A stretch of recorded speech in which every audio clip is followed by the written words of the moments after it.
Good evening and welcome back to another edition of Beyond the Backstage Pass. I am your host, Vince Edwards. You may know me from Sound Image Productions, and we've got a couple closed roadie groups, one called Death by Loadout and another one called The Backstage Pass. You should go over and check them out. I'm here tonight. Listen, we're busy, we're booked. We've been going just 100 miles an hour. Most of the people that watch this show are our friends. Our guest tonight, my co-host, we all literally just came from work. I just sat down. I'm sweating like a pig.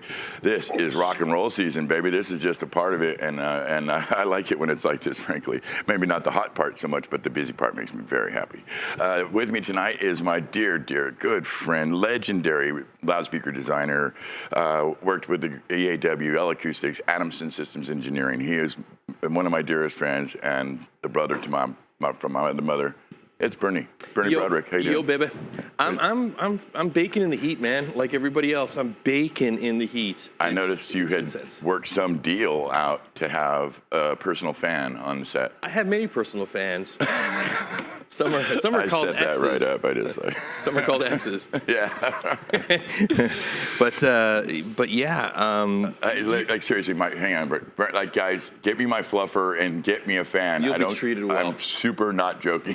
You'll be treated well. Have you checked under the desk? I will by the not way? pull this off for an hour under. Haven't seen the fluffer in like 20 minutes. Maybe under the desk. I released it. It's wandering now. It's wandering. Yeah. No, it's been a hell of a week here, man. I mean. Okay, so I lived in Vegas for, Vegas proper for 8 or 9 years, 120 degrees. Okay, so I've been there. That's a dry heat. It's fucking heat, dude. But dude, it's been 105, 110 here in this area for like the last 3-4 days. Yeah. It is destructive. It is destructive. It's a little soul killing, dude. It's a soul killing series of events. Yeah, I have a bunch of folks working. We were working on a couple different shows, big shows, and we got one of them finally in the trucks to get the hell out of here for tomorrow. And but the other one, I've noticed that the capacities. I watched a guy walk into a wall. I swear to fucking Christ it happened. I'm not going to say who, Mikey, but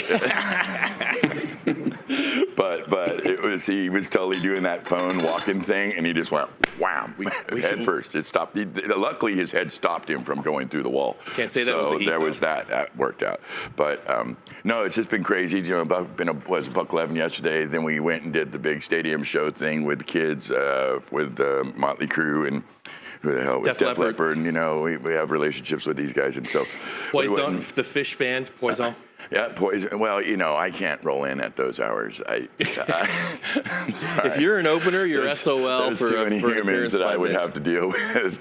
So no, I slip in and kind of take the back hallways and stuff to get to the place that I want to be. Yeah, it's a it's 35,000 people, 95 degrees. Yeah. It's got to be miserable. Yeah, beautiful light show, great floor package, great scenic, they had the whole thing. It was great. It was lovely seeing the boys from Vivian Campbell and Phil and Rick from Def Leppard, they're lovely, and Jeff Diffner, the guitar tech, Steve Morris from Motley's Ronan, drummer, did you see Ronan drum tech, Ronan, of course. Yeah. Oh man, I will say this. He's a king, dude. Not to critique mixes too much, but I had a pretty interesting side by side having Motley go up second to last, and then Def Leppard headline it, and the mix philosophies and what was going on, same package, was so dramatically different. I assume Motley was all crush. They were bringing it hard. They were rolling out the lows. They were crushing the first 23 rows. And then Vince Neil's, his register is up there somewhere with Mariah Carey, and so it's a thing, Is it coming back? Is Mariah sending it back? And then Joe comes out, and I'm a fan of music in general. I've never been one way or another. I love the guys in Def Leppard, but I'm not particularly, the music I listen to. A little more to it, a little more power.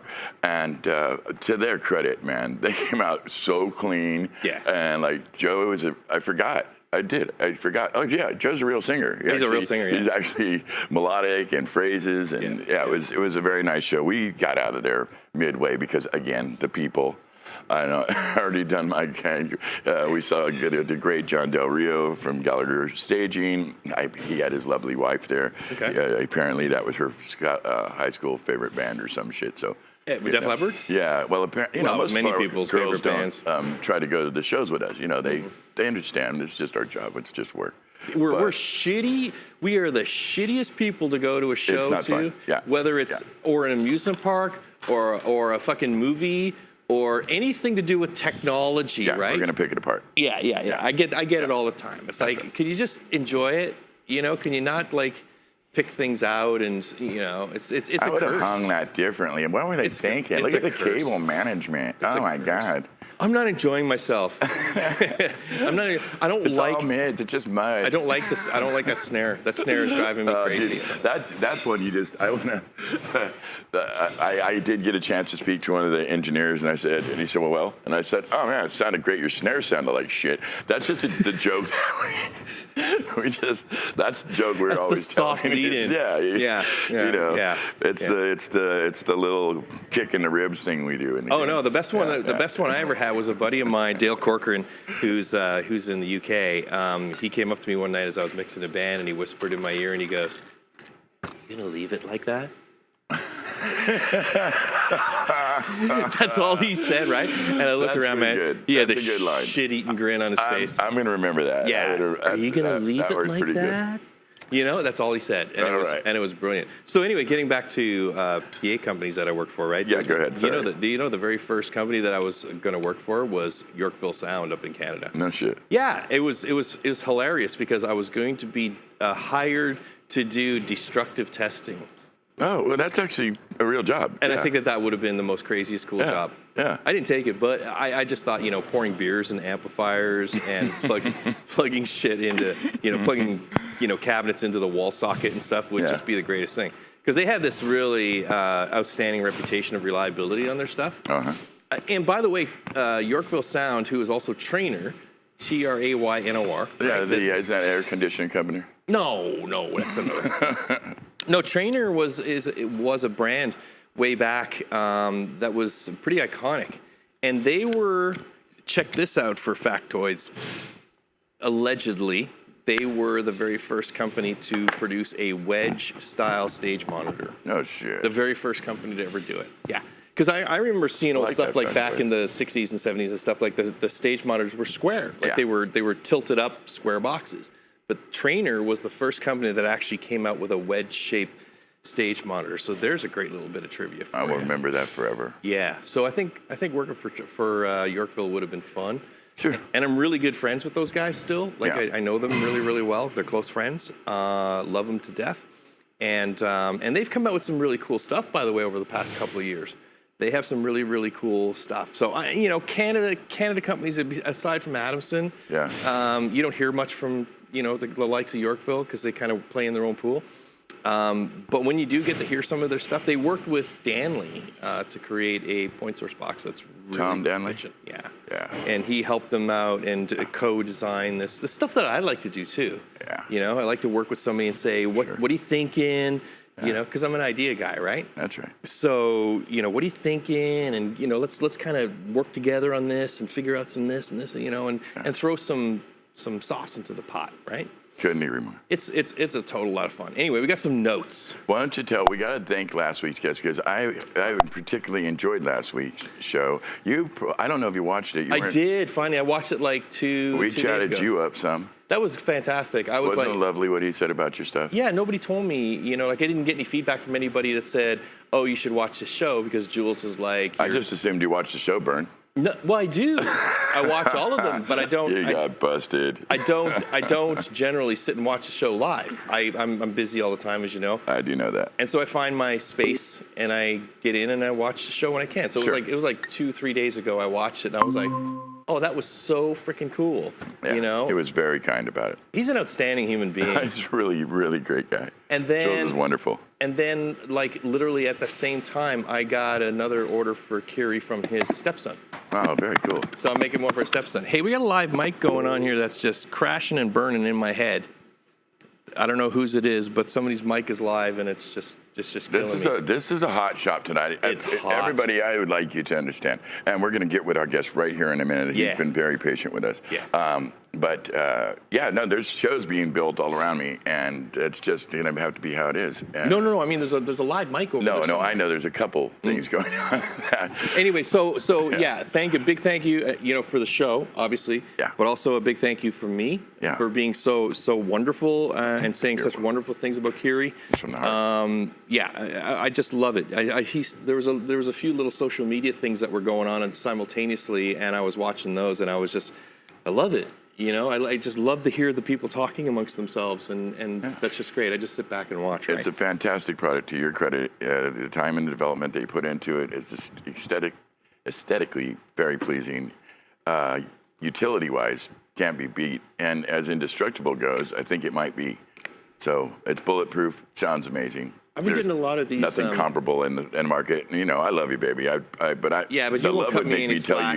You won't cut me any slack. Yeah, not even an inch. No. So, and it's because I love you. Yeah. And so, no, you spent the time on it that made it be what it is, and it is one of my favorite point source listening devices. Thank you, my brother. Yeah. So you guys got Jewel going out this weekend, I see? Yeah, it's the lovely Jewel. We are just putting the finishing touches on some rivages over there and tightening up a pack for that, and we're busy. Yeah, yes. That's fantastic. And you got some coming up with Usher. Yeah, we've been running around town with him. He's an extraordinary fellow. He's in that kind of new James Brown guy. He's carrying on a tradition. Very, very talented young man, and we're happy to be of service to that cause. Yeah. Fantastic. Yeah, I mean, Kyle's over the Kyle's. That's why I'm here tonight, because Kyle's overloaded. Well, we forgot to mention, you're not wrong. Kyle, our wonderful one of our guest hosts, not regular. It's just it kind of doesn't have that. It doesn't. I don't think that applies so much anymore. No, it doesn't really. Does it? We're like 50-50 now. Yeah. One of the phenomenal guys that we work with. He's actually about 150 feet that way with a couple. Rivage is tightening him up for a big show, and so he's a good man doing exactly what he should be doing, sacrificing for that team while we do this thing. Yep. And thanks for filling in for him, Brent. No, anytime. You're the best. Yeah, because well, I know you got love for the guest tonight too. Yeah, absolutely. A huge respect for our guest. So I think we've covered everything else pretty much, and let's get this guy on here, because there's a lot of history. Yeah, dude. No, he's a pretty hip cat. Yeah. Okay, one last thing, Chip. I'm getting with you on. 5 shows we've tried to talk about this. We're always buying new gear in here. It's either replacing it or just updating, or because we're getting more and more shows, we need more and more stuff.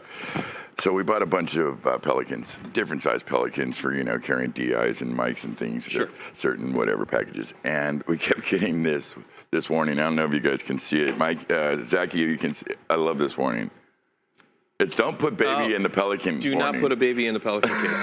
Yeah. So we have a lot of these devices throughout the company, hundreds, I would say. That is a few. And I've yet to think of putting a baby in one. Yeah.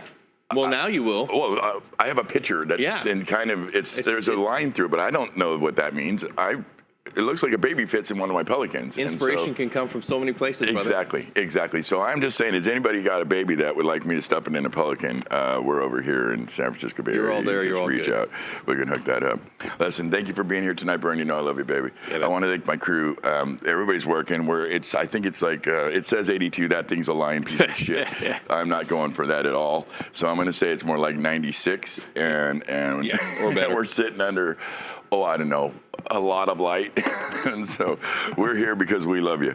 And we were lucky enough to get really special people to come on and talk to us. Tonight we've got the owner, founder, president of Logic Systems. He's also the president of Cignal, the president of Decorum LLC. He's the owner of St. Louis Case Company. It sounds like it's crazy. This guy is the most entrepreneurial and ambitious. He's an incredible guy. He's equally a lighting designer as he is a mix engineer. He's kind of a wonderkin. He's mixed, I think, 4 of the 5 last presidents. I hope he missed the awful one. And I think he's put a mic on a pope. I love these stories. These make me happy. It's just fun, It's the one and only Chip Self. How you doing, my friend? Good. How are you guys? Oh, we're fine, buddy. Thank you for being so patient with us, man. We've already made our excuses, and you're a man that and they are excuses, believe me. So, thank you. Let's leave it at that. Chip, how would you describe your? Thank you for being here. How would you describe your day-to-day, a day in the life of Chip So? Oh man, it's different every day.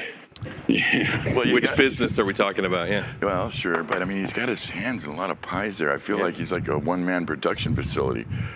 But I'm sure you have a team. Yeah, I've got a team, and I've got a management team that I let them focus on the stuff that I suck at, and I have the luxury of just kind of being able to do the things that I want to do. That's perfect. And that's a true luxury. So, but I'm super ADD, so the thing that I want to do is something different every day. Right. Yeah, I get that completely, man. And it sounds like you've made a bunch of good choices that have added up to outcomes where you can decide what you want to do on the day-to-day. It's kind of a sweet spot, buddy.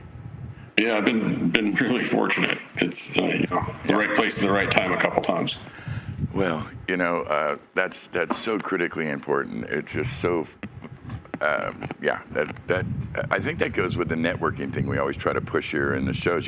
So much about the game is, the relationships you create, and the kind of the B2B relationships, the business-to-business things, the different working with different vendors, sub-vendors. Is that something that is important in your business with Logic, for example? Logic Systems Production?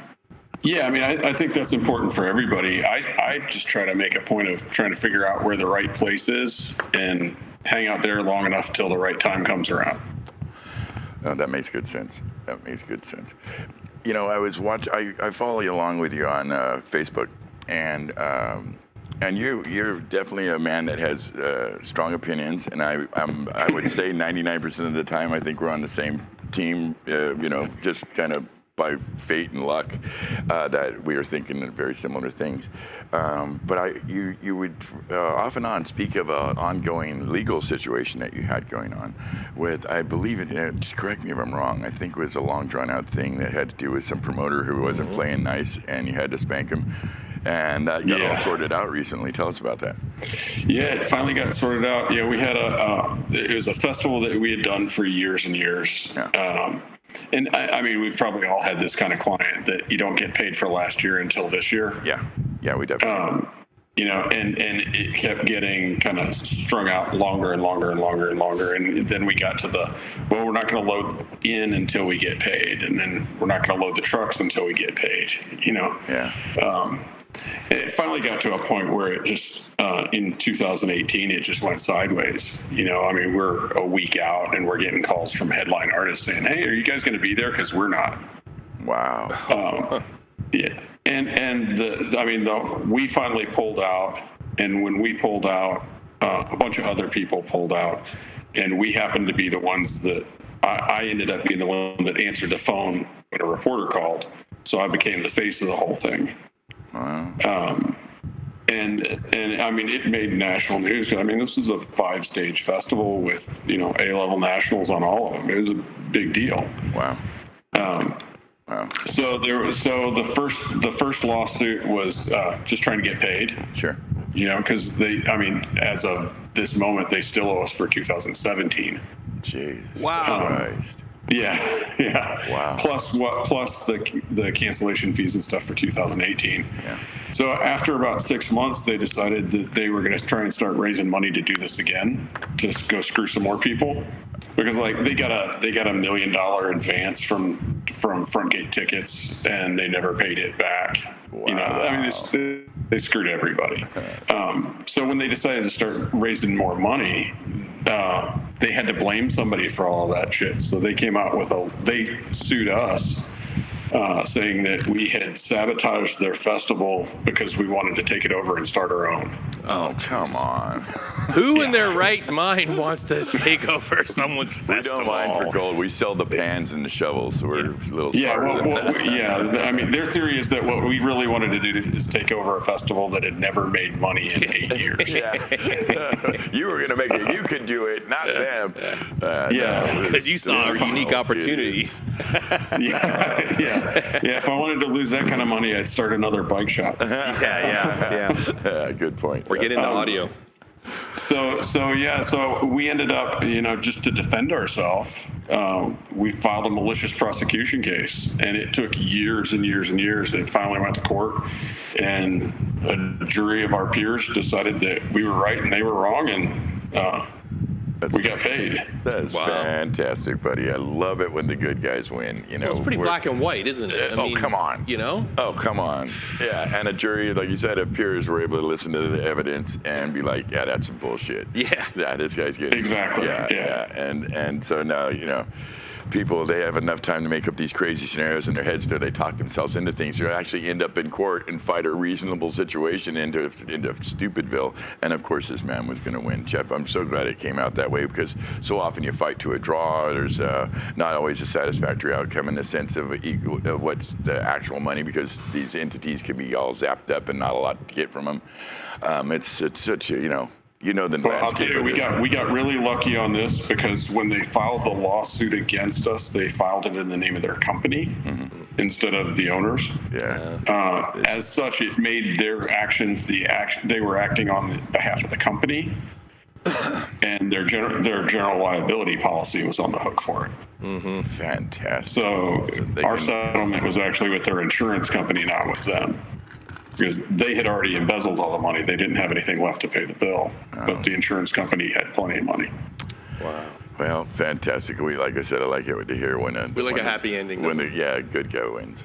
I mean, you got to think story, about. frankly. There's a lot of people that got screwed. I remember back with the Fire Festival. Oh yeah, that was awesome. At the time, I was working with Jason Dechter in the Blink 182 camp, and they were headlining that debacle. No way. Yeah, and they and Jason came up to me. I think it was like a month before, and he said, "Yeah, we're not going. They haven't paid the deposit. Blah blah blah. This blah blah." And at the time, it's just another gig, so you don't think too much about it. Sure. I didn't know it was going to be the stuff of legend. Yeah. And how bad it actually really got for a lot of people. They just went too far in the scumbaggery and the skullduggery, because there's instances, not unlike the one Chip just cited, that festivals that are under-attended or not well-managed that fail pretty regularly. That's almost like a restaurant level of failure, Yeah. They don't all take, and certainly it's not something that, just because you got a few bucks and you got a guy's phone number for a band that you should be doing. Did you see Woodstock 99? I did, the in documentary? Fact, yes. Like, speaking of? Yeah. Again, and there's some rules to this, and so, you got to be careful. Check out Woodstock 99. The really screwed up thing about this one is that it sold out every year. No So in the process of all this, we got access to all their financials, and if the president of the company hadn't been embezzling from it every year, they would have actually been a profitable business. Yeah, that's a shame right there. There's always that rotten apple. Digging up the dirt. I'll tell you what, though, in the game, we're men of a certain age. I came up in a time in the very early 80s, and we would, when you kind of work your way through the club system into the arena system, boom, boom, boom, boom, boom, up the stairs. And we would have to put hands on promoters on a fairly regular basis to get paid. I mean, I was part of the work. So now, although I just coming fresh from a very, very large corporate show yesterday, and some of the restrictions the differences between how we came up and what I just last night dealt with and was, pretty fucking not pleased with, quite frankly. When bands lock down the whole backstage for their set, for example. Right. Just certain we call them shenanigans. Ridiculous things. Shenanigans. We had a festival recently where one of the headliners held the show for 2.5 hours because she found out that it was going to be streamed on Hulu and had to renegotiate the whole deal. Wow. No kidding. Wow. It's such a different world, man. That's just a case of a different world. Now, there was a time back, and we won't say any names or nothing, Rolling Stones, Guns N' Roses, where they would put a break in between because Guns N' Roses would come out and just blow the doors off the place. Yeah. And so they realized we can't come directly out on top of that. Eventually they would blow the doors off the place. I mean, if you're going to the Guns N' Roses show back in the day. Oh, I'm talking about when Guns N' Roses opened up for Rolling Stones. Yeah. I mean, later on, it was like if you had a 9 o'clock show, you said the show started at 7 because it would take the extra 2 hours for Axl to actually get on the stage. There was and that's kind history. of, if you were in the promoting game, you definitely padded the schedule, knowing that there could be moments when there would be artistic challenges with the artists that are or why I'm not a promoter, because you're not allowed to put hands on people anymore. It's like, didn't we already say that was a great opportunity? They frown on that. Drag him out of the back room and put him on the stage. So much good could have been done if you were allowed to do that. You got to give me the elevator speech for. I know you're the founder and the owner and the president of Logic Systems Productions LLC.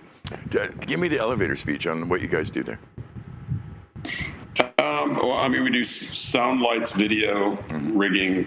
We're in a secondary market, so we don't get to be just a sound company or just a lighting company. We've got to kind of do everything for everybody. Sure. We pretty much do everything except staging and staging labor, because those suck too much to do. Yeah. So with you, dude. Yeah, I'm way too old to move decks around and stuff. Yeah, throw steel. Forget it. I'm fragile. It's osteoporosis, I think, is what they call it. I said we were men of a certain age. It's brittle everything syndrome. Yes, sir. You are speaking to the choir right here. No, I had a gal in the shop today working in. RF is invariably, I know you put 4 channels, you put 8 channels in, it's going to be a heavy package, all that copper, and she'd hurt her back a while back, and I had to remind her, because I know it's when you're watching a thing like that, and there's 3 people or 4 people, and they start to lift, and I'm saying, no, stay out of this. Give yourself more time to heal. You feel like you're not contributing, like you're standing around, and it's a hard feeling to stand there and not feel purpose. And so I reminded her that it's actually okay, because to not have purpose. No, because you don't want to wake up like us old fuddy-duddies complaining our backs to our women, and the next generation jumping won't on understand stages us too many times and doing dumb shit and lifting things and working, and when you should have maybe been recovering, and we've done it. Hey, yeah, we all know that. We all know the dude that's perpetually hurt because he's too stupid to not do that. Yeah, right. to put the brakes on and say, I have limitations now. I'm good at certain this, and now I need that young dude right there. Let him get the other side of this kit, console part. Yeah. I'm not built for that anymore. I've done that already. And now I'm doing this, and your turn to do that. Yeah. And that's you need somebody that's young enough to think it's cool to still jump off the stage. Yeah, right. How old were you when you first learned of the term sciatica? Oh my God, it was sadly younger than I would like to admit. Most of us, because we were hard charging. What do the you call early it? days of the game was you did everything. You did everything, and then there was no stopping them. Because I had the guitar setups in the back lineup, didn't mean.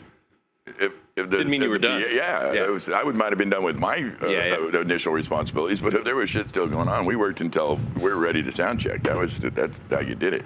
And then drove the truck home. And then drove the truck. No, usually in our case, over a mountain and into Reno or whatever to the next thing. Yeah. But regardless, mixing for presidents. Anybody who's done it, and I think you've done the last 4 out of 5, and I can't help but wonder if you got that the one really dirty bastard one.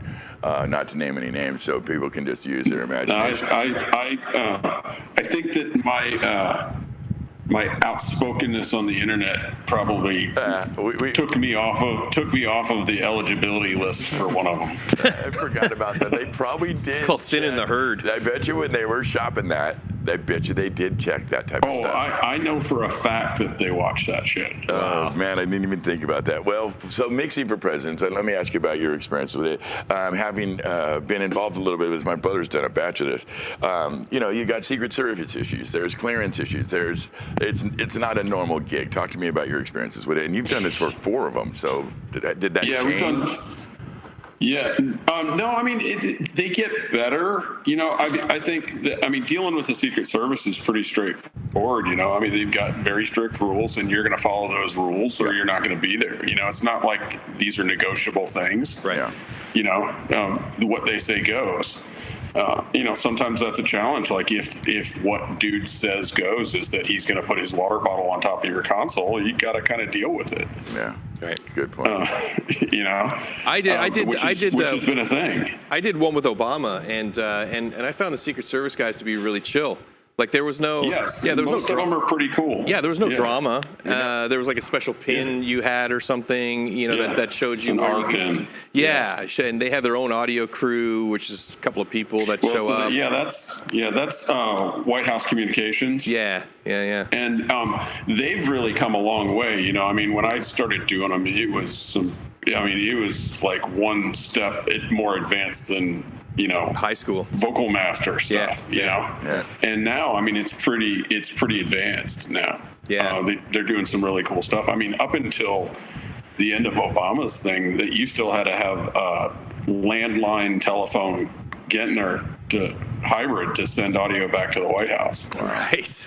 And they had like their own little PA system set up or something, so that if there was any reason that they needed to step in because maybe the audio team was in cahoots with somebody, they had their own speaker system that they could voice over shit, voice of God shit, in case of need. But it's all battery powered. It's all battery powered, exactly. But I just remembered them being, I was totally intimidated, being there with all these Secret Service and the freeway shut down so the helicopters could come in and stuff. This is in LA. Yeah. And but then actually meeting those guys and having to organize with them, and they're telling me, where you can go and where you can't go. Hours earlier, I was allowed to go wherever the hell I wanted. Now it's like you can go to this line and that's it. That kind of stuff. Yeah. So we had one time where it was for W, and it was this thing where there was going to be a kids choir come up right after him, and they didn't want the choir mic stands in the shot. So the deal we negotiated with them was that, okay, we're going to lay these things down on their side in front of the stage, and as soon as he walks away from the podium, the stagehand's going to run out there and stand those stands up. Well, and everybody was cool with that, except they had shift change on the service guys and forgot to tell the new guys. And stagehand was on the ground with 3 of these guys on top of him fast. That's how fast it happens. That's a job. Oh my God, it just happened like that. But the service guys are really cool. The scary one is when we did the Pope is the Swiss Guard. Oh yeah, they ain't playing. The Vatican Police Swiss Guard. Yeah. Those guys are kind of frightening. Yeah. How's their English? Probably. They don't talk. I couldn't tell you. Yeah. They're very deliberate body, and they're very they're very mindful of their job. They almost lost a couple popes, and that's some real shit right there.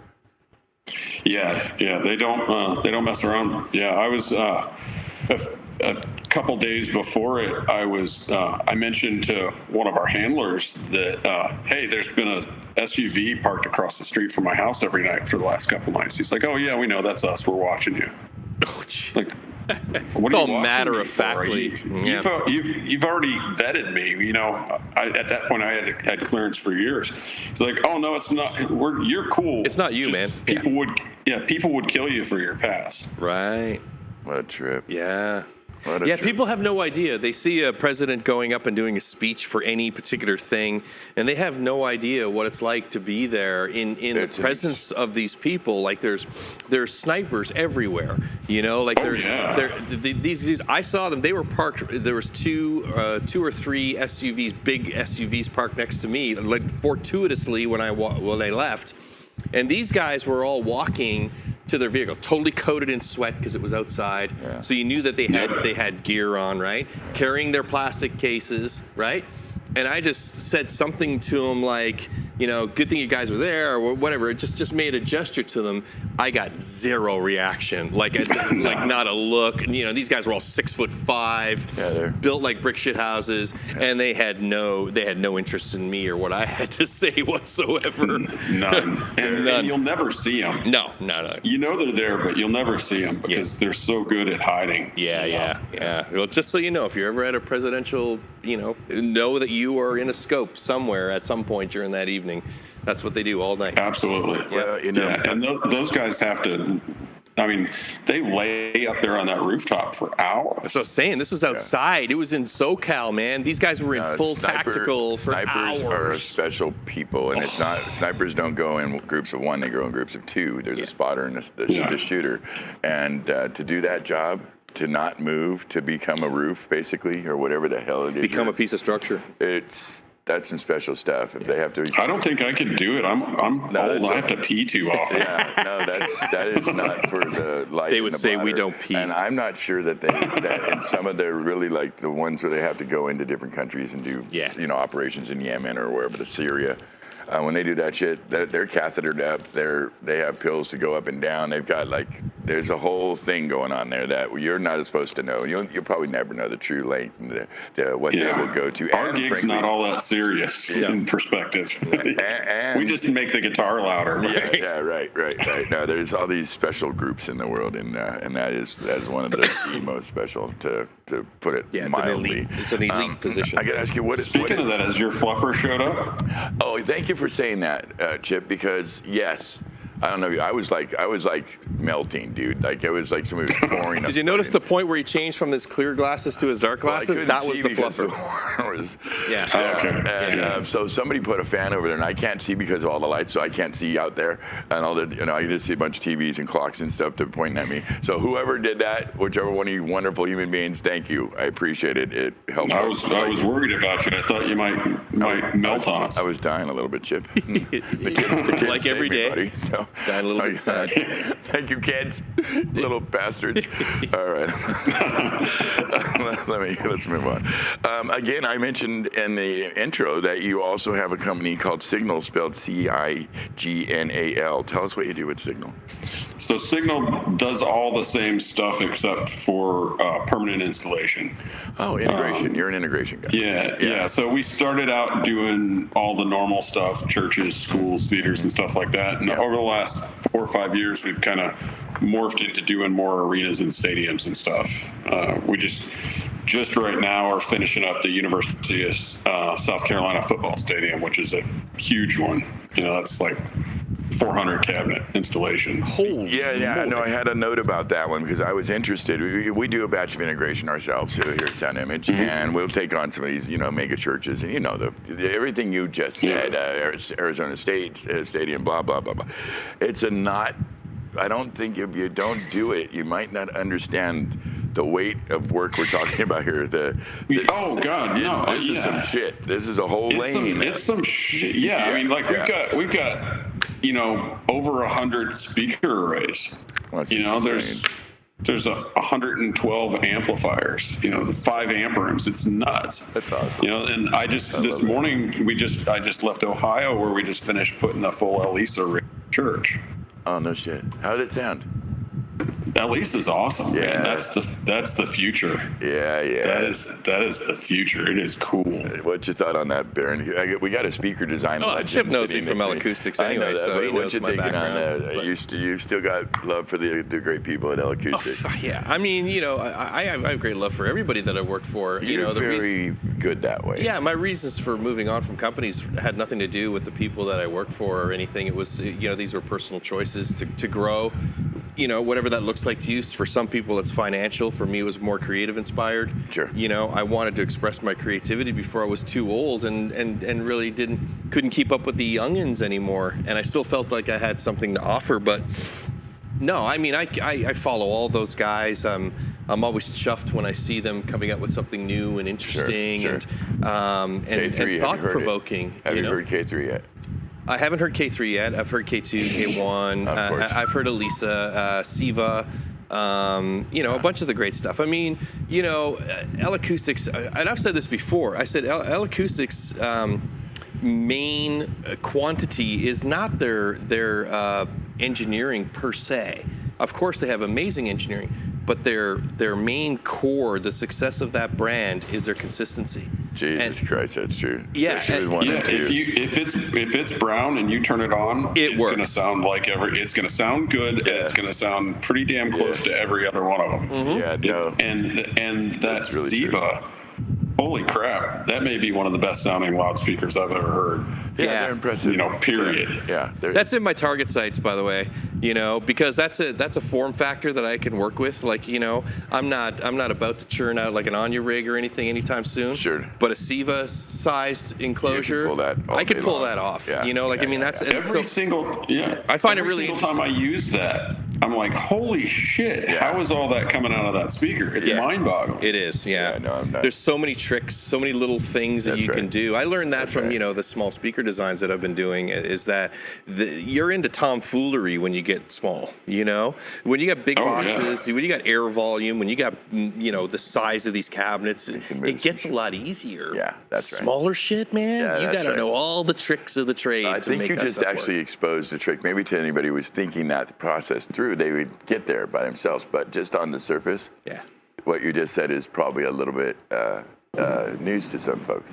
Yeah. That when you bring it down small, that's when the challenge is. It's harder. Yeah, very hard. They just came out with a new single 10-inch sub that I don't understand how that shit's coming out of that thing. It's the size of a book or something. Right. Exactly. So that's where it's really interesting. And then, like I said before the pandemic, I was a big box guy. Yeah. And then during the pandemic, because everything was I took all my big box prototypes and put them up on the shelf. Literally put them up on the shelf. Helped you. Yeah. And so I went all into the small stuff, and then I realized how deep the rabbit hole could actually go. Oh yeah, you gotta be careful with the rabbit hole. Oh man, there's so much out there that you can do. There's so much, but you have to. You talk about lanes in this design world. You literally have to switch lanes. You can't carry a whole lot of what you know about big box designs into small box designs. You can't, because I blew up enough shit to tell you can't. Yeah. It's just different. It's totally all different. It's totally different. It's a good way to put it. Yeah. I did not. I shame on me in the intro, and this is a little bit your fault, sir, because you are so accomplished, and there's almost nothing it appears that you can't do. You're a bit of an inventor. You have 3 patents pending. What the hell's it? Talk to us about that. He's got 3 patents pending. Burn. How many patents you got? They don't actually have anything to do with our industry. I race mountain bikes. Who cares? It's still very, very interesting. Yeah, and I've invented some stuff that you use for indoor training. No shit. Fantastic. Yeah. Very cool. Very, very cool. Any patent's cool. To have that hanging on your wall. Yeah, it's pretty neat, right? Can I have one of your patents just to hang on my wall? I promise. Don't do it. I'm telling you, it depends. Can I send you the bill? Patents are really expensive. Yeah. Can we talk about that a little later? That makes good sense. Right Is there a fluffer around we can send over to Chip? Soften them up for negotiations. Yeah, we always like to soften. It's the patent lawyer you got to soften up. I'm easy. Yeah, no kidding, man. No, that's really, really cool. I mean, to have patents, Yeah, think about it. The idea. A lot of that came about during COVID because I didn't have, like you guys, I didn't have shit to do for a couple of years. Right. Yeah, about 18 months for us. Yeah. Yeah. It was rough. Well, we did this. Me and him came together and did this, but he was also, because he's was designing speakers for stereo with Rick Allen from Def Leppard and creating new products that he's since put into the world. I had nothing else to do. Yeah. So no, it's necessity is the mother of invention, and loose hands. What is it? The devil's playthings or something. Idle hands, all that kind of shit. No good. So we tried to find ways to keep ourselves busy, and it sounds like you did too, sir. Yeah. Yeah, there's a funny meme out there that it's like there's 2 pictures, and the first one is my mind when everything is complete chaos and is on fire, and it's this nice orderly thing. Yeah. And then the next one is my mind when there's nothing to do and it's just a complete shit show. Yeah. That's so perfect. That's a stage manager thing right there. Well, what I love most about the patent thing is, and congrats for the patents, because you have to say congratulations, because what it proposes, what it intimates, is that you have created something that is completely unique in the world, and the patent office has deemed it necessary or allowable for you to protect that with a patent, because it's so unique. Of a device, of a methodology, or something like that. Yeah. That's the really cool thing about a patent, is you can hang that on the wall and say, I'm a unique thinker. And they don't give them out easy. That's what I'm saying. They don't just hand these things out, man. There's a lot of, that's why you said it's expensive for the lawyer and everything to research all this stuff, exclusive language, all this kind of stuff, I've got my history with... Now it means they have to go out of the country to rip it off. Exactly. But they'll do it cheaper, Chip. Yeah. They'll do it cheaper. Yeah, well, that was kind of when I knew the first design made it, was when it was being knocked off in China for $120. Exactly. You've landed. Yeah, somebody sent me a picture of like 500 of these things in a factory in China somewhere. Like, holy crap, I think this is a thing now. Well, there's a whole story that I could tell, and I won't, about in China, internal China, which is kind of, it's very normal for them in their own country. The government supports it and everything to create reproductions, duplicates of original stuff. They actually encourage it inside the country.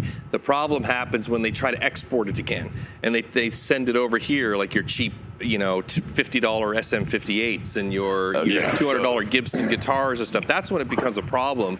What they do in their own country, there's tons of incentive for. Okay, so by the there's government. There's two things there. I hate to take into your time, Chip, but just to fill in that.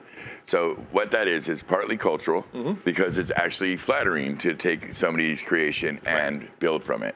And their culture of thousands of years, this is one of the oldest nations named the same thing in the world, has accomplished amazing things. Not that I'm a big fan of what they're up to right now. They're behaving very naughty. And in intellectual property, they've always done that. What they have is 2 lanes. The things you see, it got revealed a little bit with this Wish service that tried to be this exporty kind of Amazon thing with this crap. It was inundated all through that Wish.com, and you would stupidly buy something from it, and what they would send you is the Chinese grade thing. Version, it was skipping that. That was for their markets in India and China and other parts of Asia. That's a normal product. I think they have a kind of a dispensable kind of mentality on things, and so the standards that they build to there is different. They can be a virtually identical thing, but the one that's going to be export quality is going to have to be built to a different standard for many reasons: chokeable parts, toxic things, and different intellectual law. Is that why the sticker exists for the "Don't put your baby in a Pelican case"? Well, that actually exists because America is very litigious and people are very stupid. And when one person, let's give an example. One man got on a plane overseas and stuffed his shoe full of fireworks. Right. Then he tried to light it on the plane. He got his ass kicked by about 8 people on the plane. They beat the shit out of him, put him in a toilet. He was effectively subdued and did nothing. But within a month of that, 2 million people a day had to take their shoes off to get on a plane. Still. Because that's what we do. To this day. We govern to the lowest common denominator, to the stupidest asshole in the game. And we all have to deal with the consequences of that. So just to be mindful and be a thoughtful person and think through problems. And to the distant, why a thing happens is a very helpful in understanding. Mixing with the Pope, we mentioned the Swiss Guard, and I know this is a crackerjack squad of mothers. Which Pope was it? I have to know, because if it was Ratzenberg, we're just going to jump to the next subject. I'm a man of opinions myself. What was it like mixing for? It was John Paul. Yeah, John Paul. It's a good one. And the real deal. I like him very much. Yeah, the real deal. Yeah, and man, you would not believe, you talking about those guys not messing around. The Pope Mobile. Oh, yeah, it's bulletproof. The bulletproof glass on that thing was like 1.5 inches thick. Yeah, they're not playing. They do not want some 30-06 off in the distance to take him down. They almost lost him. That was serious. That was real. Yeah. Yeah, when they cleared the place for the sweep, one of the stagehands was asleep under a table, and he was woken up by the bomb sniffing dog, and it scared the shit out of everybody. So what time is Pope? So what time is Pope? Time in prison over that. Oh, what time is Pope sound check, by the way? Oh, you don't get a sound check. Pope just rolls out and does his thing, and you better have it right. They've got a guy that does that for him. Yeah. He pontificates. The Pope sound check. Can you imagine? Pope's showing up at 2 for sound check. Yeah, check sibilance. Yeah, sibilance. That would be hilarious. Tell us what you guys get up to. I know you're the owner and founder of a company called Decorum LLC. I think it might be in the name, but why don't you fill us in on that? So, yeah, Decorum is kind of, a lot of the stuff that we've gotten into over the years is stuff that I didn't really want to do in the first place, but we did because we couldn't find anybody here that did it to our standards. Sure. And our clients rely on us to do the whole thing. So Decorum does it started with pipe and drape, and then it got into event furniture, and now it's custom scenic and all of that stuff. Yeah. And it's just this never-ending thing, of like how many white leather couches do you actually have to own? Yeah, no, dude, I fully get it. It's nuts. But I'll tell you what, man, the ROI on a white leather couch, is compared to the ROI on a Rivage, just night and day different. Oh my God, we are totally doing this shit wrong. No, that's there's a lot to be said. But I was last night fortunate enough to get to see a wonderful gal named Jackie Carcetti, who owns Sweet Treatments, and she was doing the scenic and the ambiance for this big show last night, and she's wonderful. Been on the show, amazing guest. You guys, it's amazing the ROI. You're so right on plans and furniture and drape and all the things that it requires. I remember she relayed a story to us that we thought was precious. She was doing a show for Prince, and Prince had made the request from the scenic to make the building smell purple. And smell purple. That's what I said. Okay. And this is a creative gal. She's a little bit of a crackerjack. And she pulled it off. She blasted the building with this lavender scent, and apparently he's like, bingo! Finally, somebody made the building smell purple. It's a real shit. Never to be done again. That's crazy. Yeah, she was wonderful. It was great seeing her last night. You're also president of St. Louis Case Company. Now, do you guys largely you build for others, or is this mostly for your in-house stock, or what are you doing? Well, I mean, it started out just being us, just building for our own stuff. And then we started building, because we wanted things, I'm a big, a truck pack efficiency kind of guy. And, all cases are one of 3 sizes so that you can actually pack a truck without, 10 dudes waiting around for that one fucking thing that fits in the hole. Yeah, get the magic Tetris going. Yeah, I'm with you. Yeah. And what I found is that most case manufacturers only care about the inside dimensions. And if you're going to put it in a truck, the only thing you care about is the outside dimensions. So it's a whole different way of thinking of the design. So we started doing stuff for ourselves and then started doing it for other people. And then after a while, do you remember Barry cases? I do. Yeah, I bought that from Jay just after he passed. No kidding. And man, it's cool. It has no monetary value, but it's just cool as hell. We got 5 4-drawer file cabinets with all of his hand drawings. Because Jay was one of the, if not the first, one of the first road case companies in the world. Yeah. So I've got his hand drawing from Gene Simmons's first Axe bass. Oh, that's cool, dude. And it's just stuff. Just folders and folders and folders of that stuff. It's so cool. Maybe it'd be good to post that stuff, if you put it up on a website or something. Some of it's really cool. I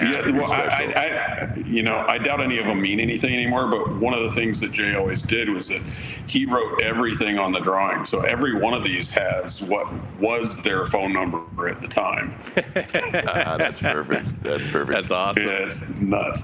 Yeah, I think. But it's okay, here's all of the drum cases for the first Kansas tour ever. Right. The first Styx tour ever. It's just that's great really history. Cool. Great history. It's a little known history, isn't it?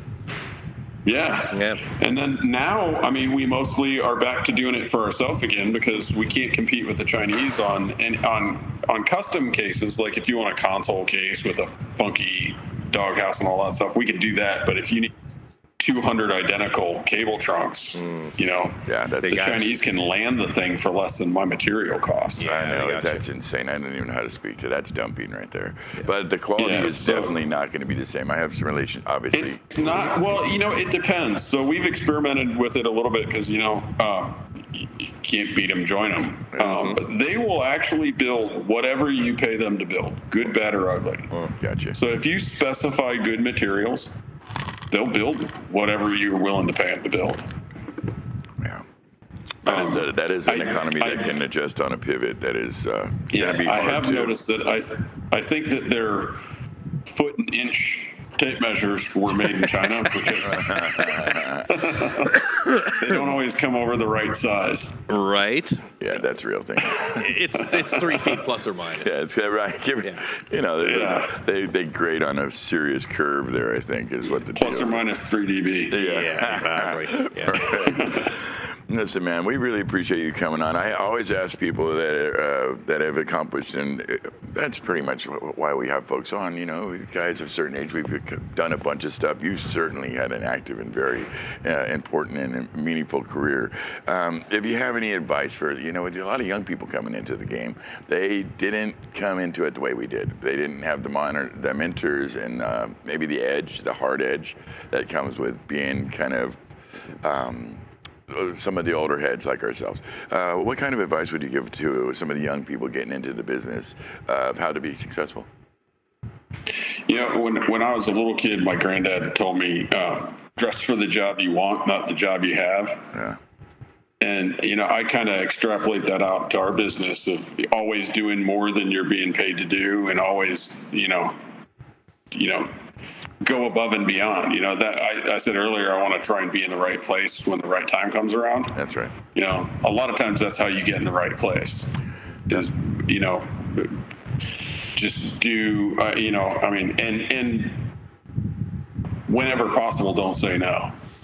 Yeah, no, I found that to be good advice myself. I think it's important to underpromise and try to overdeliver. I think that's where I see a lot of problems occur, where the overpromising and then the underdelivering happens, and then there's a sense that maybe it didn't go the way you wanted as a customer, and if anything, in this business, largely we are a service business, and depending. Yeah, that's that is the number one thing. They'll say nobody goes home humming the lights. Yeah, yeah.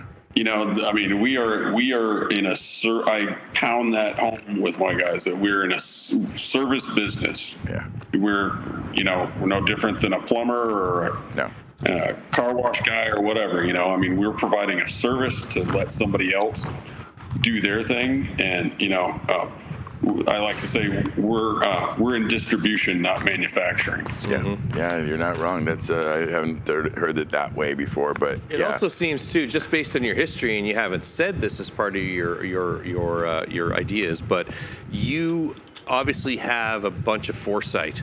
Like, you look at things and you ponder about where you can take certain things. You're getting into lighting, getting into decor, getting into these various road cases and things like that.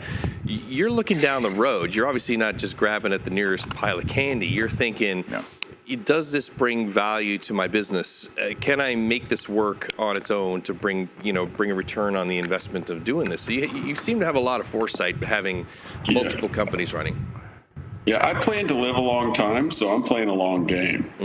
Oh yeah, don't come around here, buddy. We were walking out of the stadium last night with the kids, and that came up. That very much thing. And the closest person that was with me, and these are some pretty serious audio professionals, but I think the next closest person age to me was probably 21 years younger.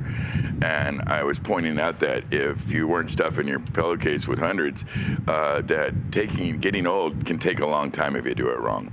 And it can be very unpleasant. My wife who I love more than life itself, is very mindful of this and very good at keeping care of this type of business. And I won't lie, as a roadie and a man, I've not been as careful with that as I would like to be in my earlier years, but I'm pretty mindful of it now.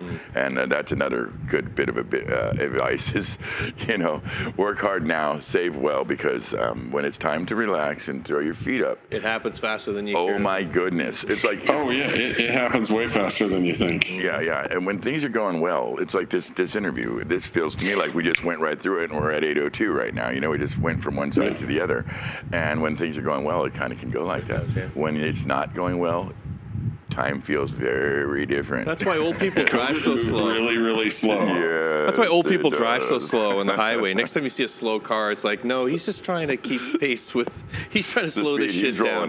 He's trying to slow this shit down. Change the game. Man, think about it. When we were younger, a year seemed to last a really long time. A summer vacation. Now this shit just flies by. Boom. Oh yeah, summer Boom. vacation seems like it was forever. Yeah, It's- or the time between like 2:45 and 3 in your classroom watching that clock. Yeah, You know, that's a That long can time. happen to me at between 2:30 and 3 here. We're like trying to push lunch as late as possible, and then and then if you start looking at the clock, you're screwed, because that's going to be the longest 25 minutes or whatever. So there's a game afoot, and there's a way to play it. And as you get older, we learn the rules to this game, and it starts getting a lot more where we're create conscious. safe, good spaces for ourselves. Yeah. And that's what it sounds like you've done with your career, my friend. That you've cut out a really nice niche for yourself. You got some great business there. Many friends of ours, mutual friends of all of ours here, heard you were coming on. They couldn't say enough good things about you and the way that That's you nice approach to the hear. business. Absolutely true, my friend Chip. Absolutely Awesome. true. Thank you. And so we really appreciate you coming on the show, sharing your experiences with us. We've been great wanting to to catch speak up. at you for a minute, and we appreciate. We know you at a different time there, and you were just fresh off the road. So thank you so much for coming and sharing your experiences with No us. problem. All right, my friend. Thanks for having me. You bet, buddy. You take good care of yourself now. Peace, brother. All right, pal. All right. Good night. Take it easy, guys. See ya. Well, that was lovely. I was glad to have you. Thank you for coming and adding your special flavor. Yeah, I know you guys have a relationship. And He's great. Yeah. He's a super smart guy. And like I said, he's the type of person who watches the industry, and he makes both. What is it they say? Success favors the bold. This is clearly a guy that puts himself out there. And gets it done. And he's over. I believe he's in Missouri, St. Louis area. Yeah. And that's a very specific. Like you said, it's a slightly a B market. It's a very. If you can hold it down, you can cover the bases there, because it's not like they're not throwing shows and having their corporates and their integrations. And he's willing to travel. So like you said, he was South Carolina, and that's it's I think what it takes to be successful nowadays. Well, it's not so different than my experience when I had my production company back in Canada in Sudbury. I was doing everything. I had podiums and lighting and audio and just everything, because there was nobody else to provide it. Again, you couldn't be just an audio company in that region. Yeah, no. Well, and we're in a relatively large region here, and we chose to tack on some of those extra responsibilities and to cover those bases, because we like the turnkey idea, and this is more my brother's approach, and he's a man who can spin a lot of plates, and so we get it done. But yeah, it's his model is obviously thriving and working very well for him. Yeah, always and has. he's out there, using his company and his intellect to make memories for others and to make a good living for his family. So it's what more can you ask? Listen, we were really lucky. We know you guys got 1,000 places you can be. Bernie was nice enough to be here with us tonight. You were nice enough to check in with us. We were happy to do this with you. We hope it cools off here in the very near future. It looks like this heat dome and this weather bullshit's about to go away, and we're going to have a couple milder days here in California, and that will be welcome and wanted. Next week we do this every Thursday at 7 p.m. Standard Time. Next week we've got kind of a legend, not different from our normal guests. Is what we do, like Chip this evening. We got Kurt Hare coming in. Now, if you know anything about anything, Kurt Hare is kind of a wizard when it comes to, for example, the gamble scene. Anything he runs the Gamble Console group, one of my favorite groups. I joined them like a week or so ago. Yeah, it's really interesting. It's really well curated and administered, and that's pretty much down to Kurt. And he's kind of the master, and he's a humble guy. And so I had to really talk him into coming in and assure him that now it's just us friends talking about the game, and to trust us that we'll be careful with him. But it will be lovely to hear from him next week. He's a guy who knows where all the bodies are buried and is done and seen, and he's got one hell of an ear still. He sent me some tracks, some beautiful stuff he'd been mixing recently. The guy's extraordinary, and he's going to tell us his stories and share his experiences. We're going to do that next week. Until then, you people behave, be kind, be good. You know what to do. Good night.